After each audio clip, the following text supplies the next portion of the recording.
Tenemos que recordar que los AINE antiinflamatorios no esteroideos son un grupo de medicamentos ampliamente usados para tratar principalmente la fiebre, la inflamación, dolor agudo o crónico. Con respecto con la fisiopatología, tenemos de que la inflamación es el proceso inflamatorio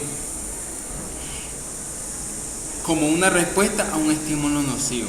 Puede ser desencadenado por una amplia variedad de compuestos nocivos, como por ejemplo tenemos principalmente por una infección, anticuerpos, lesiones físicas. La capacidad para establecer una respuesta inflamatoria es esencial para la supervivencia ante patógenos ambientales y las lesiones.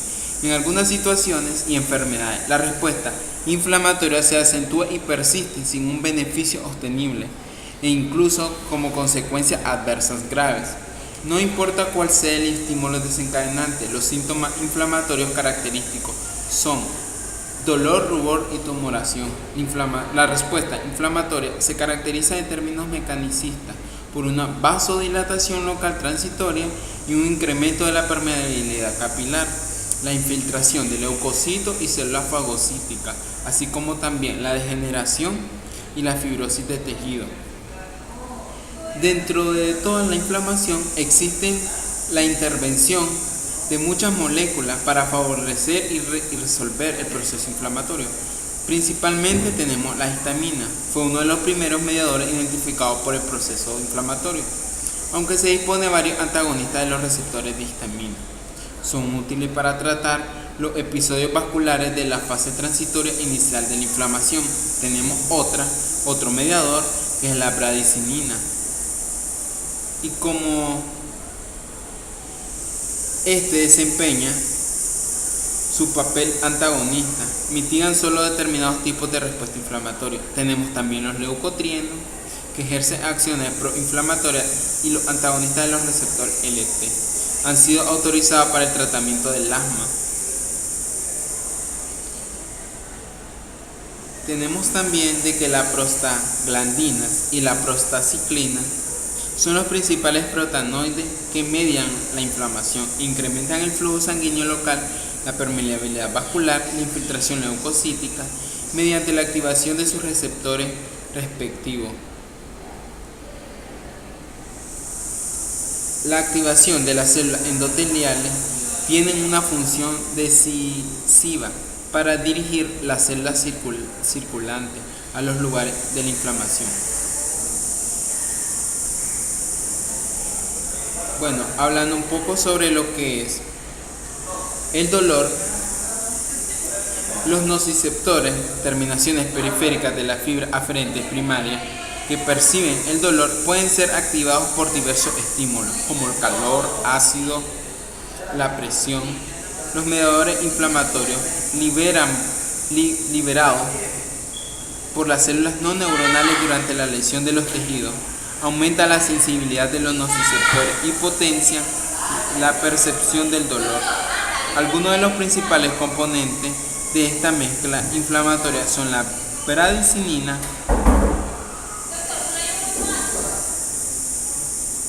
la LT y prostaglandina. La citosina, al parecer, libera prostaglandina y algunos de los demás mediadores. Es posible que los neuropéptidos, como la sustancia P y los péptidos relacionados con los genes de la calcitonina. En este también actúa la prostaglandina y la prostaciclina, que reducen el umbral de la estimulación de los nociceptores, lo que produce la sensibilización periférica. Por consiguiente, la prostaglandina favorece la fosforilización del potencial receptor transitorio y otros conductos iónicos sobre los nociceptores e incrementan la excitabilidad de la membrana terminal. La fiebre, la regulación de la temperatura corporal, exige un equilibrio preciso entre la producción y la pérdida de calor. El hipotálamo regula los puntos de equilibrio en el cual se mantiene la temperatura corporal. Este valor predeterminado aumenta en la fiebre, lo que refleja una infección o como resultado de una lesión ística, inflamación, rechazo de injerto o algunas neoplasias malignas. Estos trastornos intensifican la formación de citocinas tales como la 1-beta, la interleucina 6,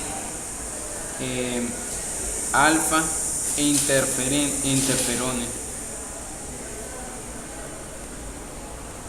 La prostaglandina E2 puede cruzar la barrera hematoencefálica y actúa sobre la EP3 y tal vez sobre los receptores de EP1 en las neuronas termosensibles. Esto denota el hipotálamo para aumentar la temperatura corporal, al favorecer un incremento de la generación de calor y una disminución de la pérdida del mismo.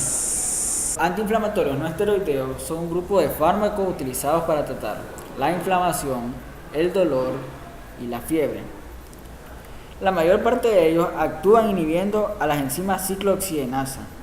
Se piensa que la inhibición de la ciclooxigenasa 2 es mediadora de gran parte de las acciones antipiréticas, analgésicas y antiinflamatorias de estos fármacos. En tanto, la inhibición simultánea de la ciclooxigenasa 1 se le va a relacionar a una disminución de la protección de la mucosa gástrica, así como la disminución de la hemostasis. La disminución de la protección de la mucosa gástrica va a contribuir a los efectos secundarios indeseables en el tubo digestivo. Los antiinflamatorios no esteroideos son un grupo químicamente heterogéneo de compuestos, que no obstante comparten determinadas acciones terapéuticas y efectos adversos. La clase comprende derivados del ácido salicílico, ácido propiónico, ácido acético, ácido enólico, ácido fenámico, alcalonas y compuestos diaril heterocíclicos. Hay una clasificación en antiinflamatorios no esteroideos tradicionales que van a actuar inhibiendo tanto la ciclooxigenasa 1 como la ciclooxigenasa 2. Entre los más comunes vamos a tener el naproxeno, el ibuprofeno, el fenoprofeno, el ácido acetil salicílico, entre otros. En los antiinflamatorios no esteroideos selectivos como el diclofenaco, el metoxicam, el cetocoxib, el valdecoxib, rofecoxib, heterocicoxib, entre otros. Vamos a hablar sobre el mecanismo de acción de los AINES. Es importante resaltar que los principales efectos terapéuticos de los AINES se derivan de su capacidad para inhibir la producción de prostaglandinas. Por eso vamos a hacer una pequeña introducción sobre la ciclooxigenasa, puesto que esta es la primera enzima en la vía sintética de las prostaglandinas, puesto que a partir de la ciclooxigenasa se da la conversión del ácido araquidónico en los productos intermediarios inestables de las prostaglandinas E2, de las prostaglandinas H2, que conducen a la producción de prostanoides, tromboxanos A2 y otras prostaglandinas. Por ejemplo, la COX-1, que es una de las ciclooxigenasas, se expresa de manera inespecífica y es la fuente dominante de prostanoides para la citoprotección epitelial gástrica y la hemostasia. Mientras tanto, la COX-2 es activada por las citocinas, las fuerzas de sellamiento, los factores que favorecen a tumores. Es la fuente más importante de formación de prostanoides en la inflamación y tal vez en el cáncer. Siguiendo con la función de la ciclooxigenasa, es importante resaltar que a partir del ácido araquidónico, como se había establecido, la ciclooxigenasa promueve la producción de las prostaglandinas. Ahora, si se da una inhibición de la ciclooxigenasa 2, hay una ausencia de prostaglandinas que se traducen en un efecto analgésico e antiinflamatorio. Ahora, si se da una inhibición por acción de los AINES a nivel de la ciclooxigenasa 1, hay una ausencia de prostaglandinas que protegen la mucosa gástrica. Y esto se traduce en un riesgo de toxicidad gástrica relacionada a los efectos adversos del consumo de AINES. Cuando hay un daño a la estructura de la membrana celular, se da liberación de fosfolípidos de la membrana. Entonces, la fosfolipasa 2, a partir de estos fosfolípidos de la membrana, sintetiza ácido araquidónico. Y el ácido araquidónico, por acción de la ciclooxigenasa 1 y la ciclooxigenasa 2, se traduce en la producción de prostaglandinas. Ahora, prostaglandinas sintetizadas por la activación de la COX-1 se traducen en la producción de prostaglandinas citoprotectoras de la mucosa del estómago, intestino, células renales y plaquetas. Mientras que si la síntesis de prostaglandinas se da por activación de la ciclooxigenasa 2, que casi siempre las activan las endotoxinas, las citocinas y los mitógenos, entonces va a haber una producción de inflamación, dolor, fiebre, proliferación celular y afectaciones renales y del sistema nervioso central. Entonces, los AINES inhiben tanto la ciclooxigenasa 1 como la ciclooxigenasa 2. Al inhibirlas, si inhibe la ciclooxigenasa 1, se pierden las prostaglandinas que protegen la mucosa intestinal, mientras que si se inhibe la ciclooxigenasa 2, desaparecen todos estos síntomas. Ahora, existen AINES selectivos, como la celecoxib, que solamente a la ciclooxigenasa 2 inhibe. Entonces, al inhibir solamente la ciclooxigenasa 2, evita las alteraciones que se producen por la inhibición de la ciclooxigenasa 1. Siguiendo con esto de los mecanismos de acción de los AINES y de la ciclooxigenasa 1 y la ciclooxigenasa 2, resulta que la inhibición irreversible de estas dos enzimas se da por el ácido acetilsalicílico, que modifica de manera covalente tanto a la COX-1 como a la COX-2. ¿De qué manera? Ella inhibe a ambas ciclooxigenasas de forma irreversible. Esta es una diferencia importante de todos los AINES, pues la duración de los efectos del ácido acetilsalicílico está relacionada con la tasa de recambio de la ciclooxigenasa en diferentes objetivos hísticos. Nos vamos a enfocar ahorita en lo que es las células plaquetarias. La duración del efecto de otros AINES distinto al ácido acetilsalicílico principalmente se relaciona con la cronología de la farmacocinética del fármaco, puesto que la importancia de recambio de enzimas en el restablecimiento de la acción del ácido acetilsalicílico es muy notable en las plaquetas, las cuales al no tener núcleo tienen una capacidad muy limitada de síntesis de proteínas. Esto se traduce en una consecuencia de la inhibición de la ciclooxigenasa 1, de las plaquetas principalmente. Entonces, persiste durante el curso de la vida de estas celulitas. Sin embargo, esta función plaquetaria parcial que se encuentra en cierta forma activada también puede predisponer a los pacientes a que no cumplan con el tratamiento por complicaciones trombóticas. Con respecto a los inhibidores selectivos de la ciclooxigenasa 2, es importante destacar que debido a que están reguladas por citocinas y mitógenos, la ciclooxigenasa 2 se pensaba que era una fuente dominante de la formación de prostaglandinas relacionadas a la inflamación y al cáncer. Entonces se desarrollaron inhibidores selectivos de esta enzima, basándose en la hipótesis de que brindarían una eficacia similar a los AINES tradicionales, pero con una mejor tolerancia digestiva. Las propiedades farmacocinéticas de los AINES es compleja, debido a que depende de varios factores como el metabolismo saturable y las diferentes dosis utilizadas en función de las indicaciones clínicas. Los AINES se absorben con rapidez en su mayor parte en la zona alta del intestino delgado, aunque también una pequeña proporción se absorbe en el estómago. La rapidez de absorción de los AINES va a depender de muchos factores, como la velocidad con que se desintegra el medicamento, el pH y el tiempo de vaciamiento gástrico. Los AINES se absorben principalmente por difusión pasiva del principio activo. La presencia de alimentos en el tracto gastrointestinal va a retrasar la absorción del medicamento y la absorción vía rectal es lenta e incompleta. La mayor parte de los AINES se une a proteínas plasmáticas en un 95 a 99%, generalmente a albúmina. La unión a proteínas depende a menudo de la concentración del fármaco y es saturable en concentraciones altas.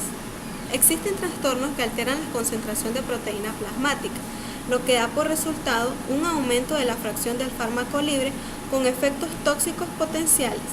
Los AINES, que se unen a proteínas en alto grado, tienen la característica de desplazar a otros fármacos cuando compiten por el mismo sitio de acción. Los AINES se distribuyen por los tejidos y líquidos corporales mediante difusión pasiva, dependiente de pH, y por un sistema saturable de transporte activo a líquido cefalorraquídeo.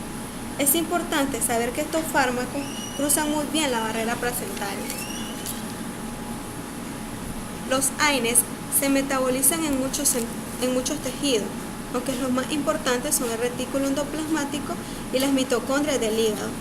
La transformación hepática y la excreción renal es la principal vía de eliminación de los AINES. Las vías de eliminación a menudo implican la oxidación o la hidroxilación, como el paracetamol.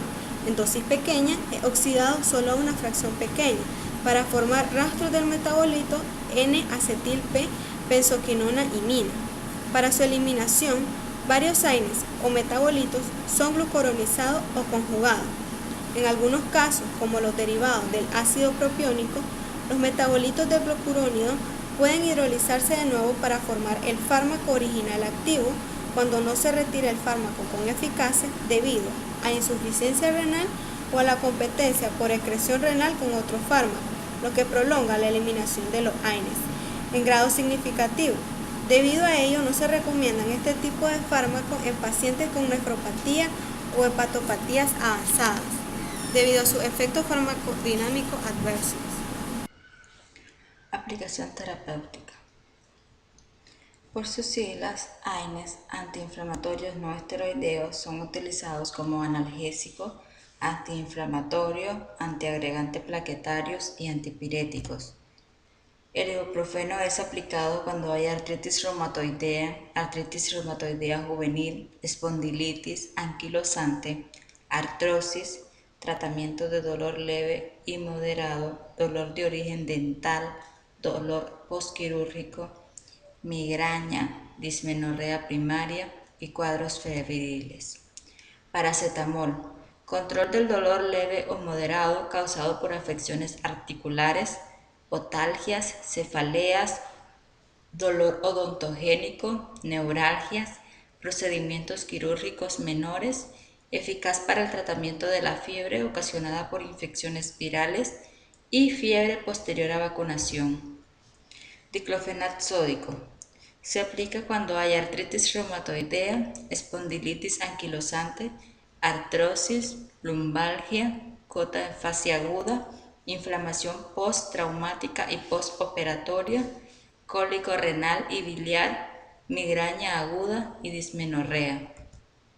Aspirina.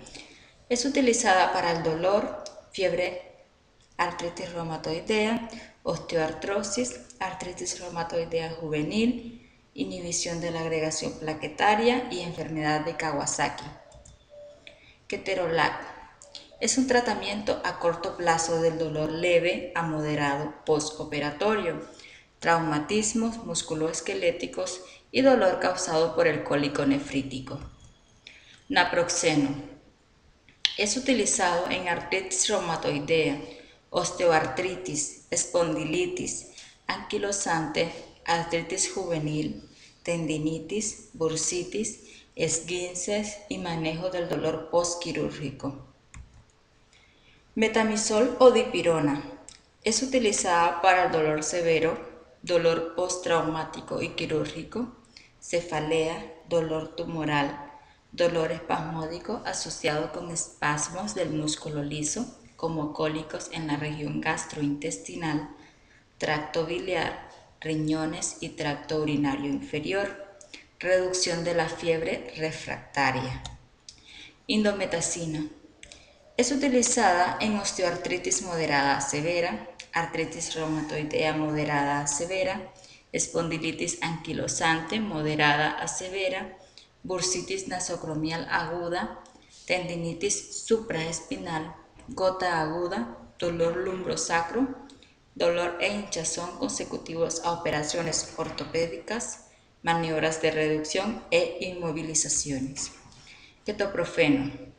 Se utiliza en artritis reumatoidea, en osteoartritis, espondilitis anquilosante, gota, dolor asociado a inflamación, dolor dental, traumatismo, dolor postquirúrgico, esguince, tendinitis, bursitis, tortícolis y dismenorrea. Piroxicam. Se usa en el alivio de los signos y síntomas de osteoartritis y artritis reumatoidea cuando son agudas o crónicas, espondilitis anquilosante, artritis reumatoidea juvenil, bursitis, capsulitis, tendinitis, miositis, lumbalgia, dolor postraumático, dismenorrea primaria y ataques agudos de gota. Clasificación de los AINES. Los AINES se clasifican en los ácidos carboxílicos y los ácidos enólicos. A la vez, cada uno de estos posee una subclasificación. Por ejemplo, los ácidos carboxílicos se dividen en los ácidos salicílicos, de los cuales el más representativo sería la aspirina. Los arilalcanoicos, de los cuales destacamos los ácidos acéticos y los ácidos propiónicos. A su vez, los ácidos acéticos se subdividen en fenilacéticos, como el diclofenaco, y los carboheterocíclicos. Los arilantranílicos poseen solo una subclasificación, la cual son los ácidos fenámicos. Por su parte, los ácidos enólicos se subclasifican en la aspirazolona y los oxicamos. Continuando con lo que es la clasificación de los AINES, nosotros tenemos que tomar diferentes criterios. Por ejemplo, la clasificación de AINES por su vida media. AINES que poseen una vida media menor a 5 horas, tenemos el ácido acetilsalicílico, el acetaminofén, ibuprofen, diclofenac, entre otros. Los que poseen una vida media entre 5 y 15 horas son el diflunisal, flurbiprofen, naproxeno, entre otros. Los que poseen una vida media mayor a 15 horas son piroxicam, tenoxicam, oxicano y otros más. La clasificación de AINES por su potencia antiinflamatoria. Tenemos a los analgésicos pero insignificantemente antiinflamatorios, como el paracetamol, analgésicos y antiinflamatorios moderados, como los derivados del ácido propiónico, ibuprofeno, derivados del ácido antranílico, como el bimefenámico, y derivados del ácido arilacético, como el diclofenac. Después tenemos a los analgésicos y antiinflamatorios potentes. Estos son los salicilatos, los derivados de pirazolonas, como la dipirona, y los derivados indólicos, como el etodolac. También tenemos a lo que es la indometacina. Por último, tenemos la clasificación de AINES por su acción sobre las isoenzimas de la ciclooxigenasa. Tenemos a los inhibidores no selectivos, como los derivados del ácido salicílico, paracetamol y otros más.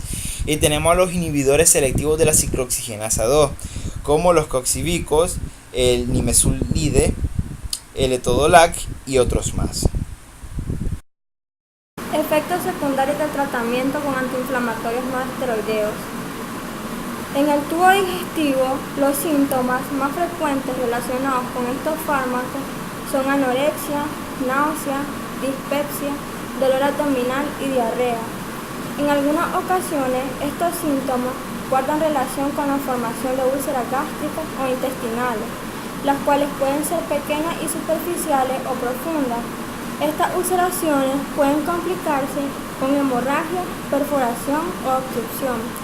Las hemorragias pueden ser gradual y desencadenar con el tiempo anemia o ser aguda y poner en riesgo la vida del paciente. A nivel cardiovascular, los AINES selectivos para la ciclooxigenasa 2 fueron concebidos para mejorar la tolerabilidad de los pacientes con altas complicaciones digestivas. Sin embargo, estos se han asociado a un incremento de la frecuencia de infarto de miocardio, aploplegia y trombosis. A nivel renal, los AINES y los inhibidores de la ciclooxigenasa 2 se han asociado a la pérdida de la inhibición de la reabsorción de cloruro y la acción de la hormona antidiurética, desencadenada por prostaglandina, lo cual lleva a la retención de sal y agua. El uso crónico de dosis altas de combinaciones de AINES e infecciones urinarias frecuentes se han relacionado con el aumento de la nefropatía por analgésicos, un trastorno que se caracteriza por insuficiencia renal progresiva lenta y disminución de la capacidad concentradora tubular renal. En el embarazo se han demostrado la prolongación de la gestación, el cierre del conducto arterioso y alteraciones de la circulación fetal en útero debido al uso de AINES. Determinadas personas muestran hipersensibilidad a los AINES manifestadas por síntomas que van desde rinitis, urticaria, asma bronquial, edema laríngeo, hipotensión y choque. Interacciones farmacológicas de los AINES. Todos los inflamatorios no esteroideos presentan interacciones cuando se combinan con ciertos medicamentos. Al mismo tiempo, Estas interacciones hacen que la concentración en el plasma sanguíneo de los AINES sea mayor de la deseada con la dosis administrada, o bien puede hacer que la concentración plasmática del otro medicamento aumente o disminuye anormalmente. El alcohol consumido con el licor puede potenciar los efectos secundarios sobre el hígado o el estómago, cuando se combina con el paracetamol o con la aspirina respectivamente. En esta tabla se resume la actuación de los AINES frente a los fármacos o grupos farmacológicos más usados. Por ejemplo, tenemos el metrotexato, que implica a todos los AINES y como resultado de su interacción disminuye la excreción de dicho fármaco. Además, tenemos fármacos que tienen como principal resultado de interacción lo mismo, como por ejemplo la digoxina y los aminoglicósidos, que aumentan la concentración plasmática. Asimismo, la ciclosporina, el tacrolimus y los diuréticos, que aumentan el riesgo de nefrotoxicidad. Asimismo, tenemos el clopidogrel, la pentosifilina, que aumentan el riesgo de la hemorragia. Además, tenemos otros fármacos importantes como la quilononas, que aumentan el riesgo de convulsiones, el probenexid, que disminuye el metabolismo y el aclaramiento de los AINES, los antihipertensivos, que son antagonistas del mismo efecto antihipertensivo, la IECA, que provoca riesgo de insuficiencia renal y de hipercalcemia, el litio, que implica a todos menos al ácido acetil salicílico, que disminuye la excreción del litio, los anticoagulantes y que implica la fenilbutaxona, aumenta el efecto anticoagulante. Asimismo, con los antidiabéticos orales, que también incluyen a la fenilbutaxona, disminuye el metabolismo de las sulfanilureas. Y por último tenemos la colestiramina, que favorece la excreción de la meloxicam. Indicaciones de los AINES. Está dada para la epicondilitis o codo de tenista, tendinitis del hombro con o sin calcificación, epitrocleitis o codo de golfista, bursitis trocantérica, celulitis, tendinitis rotuliana o rodilla de saltador, tendinitis de Aquiles, fascitis plantar, espolón calcáneo. Las indicaciones en este caso van a estar derivadas en dos, ginecológicas y obstétricas. Las ginecológicas van a estar dadas en 4 niveles y 2 subdivisiones. La hemorragia uterina anormal pertenece a las ginecológicas. La hiperplasia endometrial junto con la biopsia endometrial y el cáncer endometrial. Al mismo nivel va a estar los pólipos endometriales y los dispositivos intrauterinos traslocados. Al nivel de las obstétricas está el aborto incompleto, el aborto provocado por retención de restos placentarios y enfermedad trofoblástica. Indicaciones relacionadas con la acción. La analgésica, antitérmica, antiinflamatoria, antiagregante plaquetaria y uricosúrica.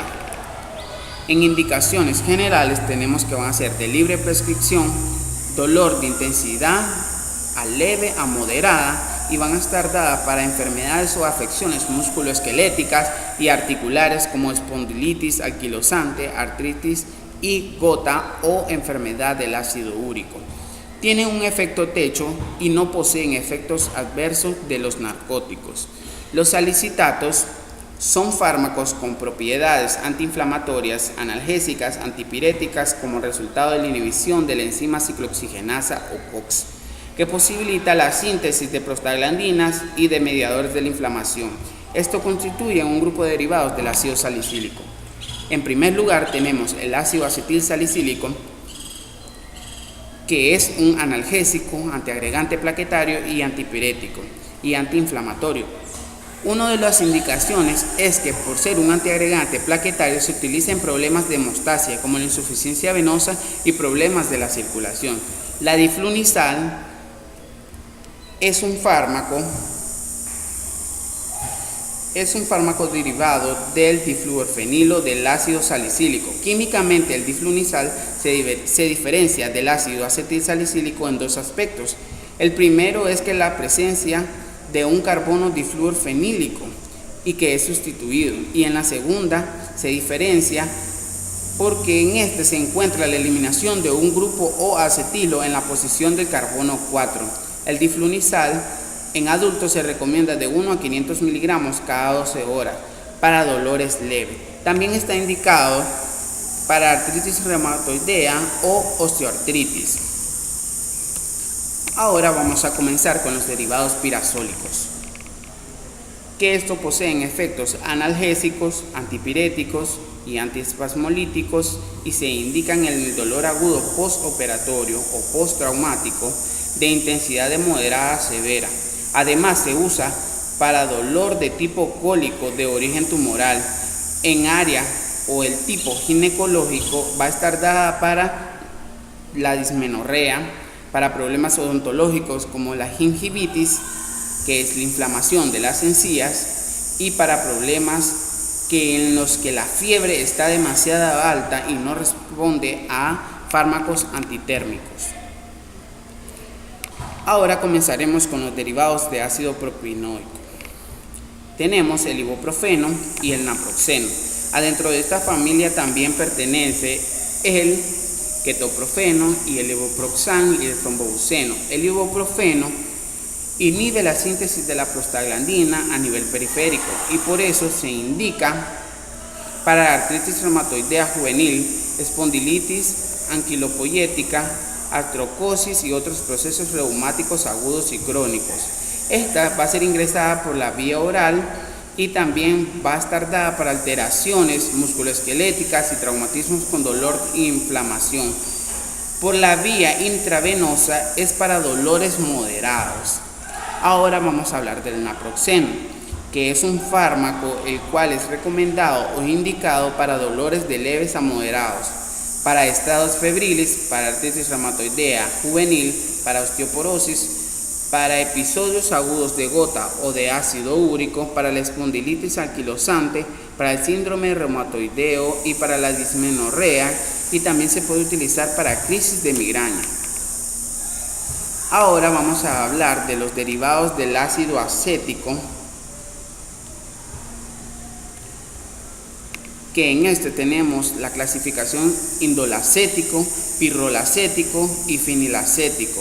El indolacético va a tener la indometacina, que está recomendada para la artritis o intervenciones quirúrgicas, para la enfermedad de la gota, para la dismenorrea primarias reumatoideas, para la osteoartritis, para las articulaciones, para las alteraciones musculoesqueléticas agudas, por ejemplo la tendinitis, para los procesos inflamatorios agudos, y la pirrolacético, que en este caso tenemos el ketorolaco, es para un dolor severo posoperatorio o dolor causado por el cólico nefrítico, y cuando se administran por la vía oral son para dolores de leves a moderados.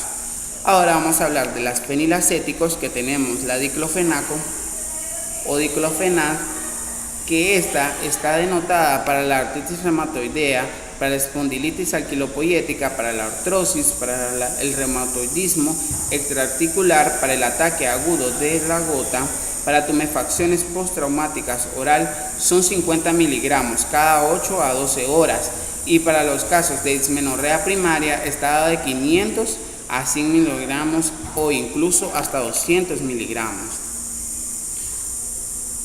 Ahora vamos a hablar de los derivados del ácido antranílico, el ácido mefanámico. Este es un AINE que se indica por la administración oral en adultos y es de 500 miligramos por 3 veces al día. Puede estar en cápsulas o incluso puede estar en supositorios y puede variar hasta de 250 miligramos por 4 veces al día. Resulta como un anestésico para aliviar la dismenorrea primaria, para la artritis reumatoidea y para la osteoartritis, y además posee propiedades de actividades antipiréticas. Ahora entraremos con la derivación de las oxicans. Tenemos la primera, que es la meloxicam, y también adentro de esta clasificación va a estar la piroxicam, que son de las más comunes utilizadas. Estas son fármacos que pertenecen a la familia oxicam y poseen propiedades de inhibir la ciclooxigenasa. La meloxicam no se puede sobrepasar más de 15 miligramos por día. En caso de la osteoartritis se utilizan 7.5 miligramos al día y en la artritis o espondilitis anquilosante se utiliza por la vía oral 15 miligramos y por la vía intramuscular el máximo puede ser de 15 miligramos durante el lapso de 2 a 3 días. Ahora hablaremos de los coxibes selectivos de la ciclooxigenasa 2 o inhibidores selectivos de la ciclooxigenasa 2. Adentro de ellos podemos representar el fármaco Celecoxib, que es un fármaco denotado para el dolor agudo así como crónico y han igualado a los AINES convencionales.